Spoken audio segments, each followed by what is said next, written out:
Let's consider 4 present tense sentences using the verb oír, to hear.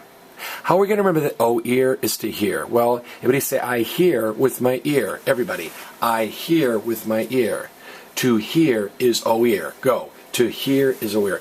Notice the accent. There are only 3 verbs in the Spanish language that have an accent in the present tense.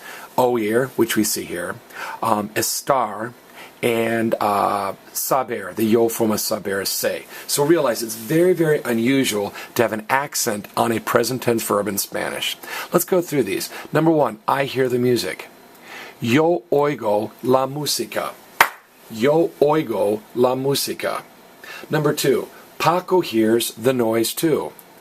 Paco oye el ruido también.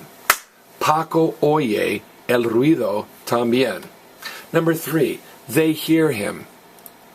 Ellos lo oyen. Ellos lo oyen. And finally, number 4, you friend hear me. Tú me oyes. Tú me oyes. Notice, oír is in a group of verbs that I call G verbs. Like the yo form of tener is tengo.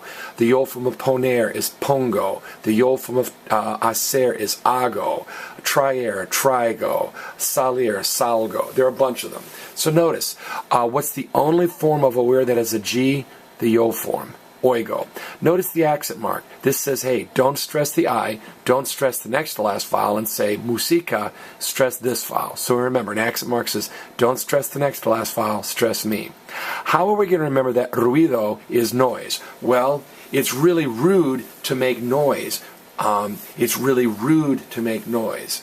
Okay, so ruido is noise. And también is also. Remember that chant I told you earlier? I also play the tambourine. También is also. I also play the tambourine. También is also. So también means also or to. Now, in English we say they hear him. In Spanish we say him, they hear.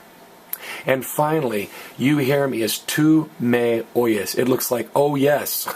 Do you hear me? Oh yes, you hear me. All right, that's oír with present tense sentences.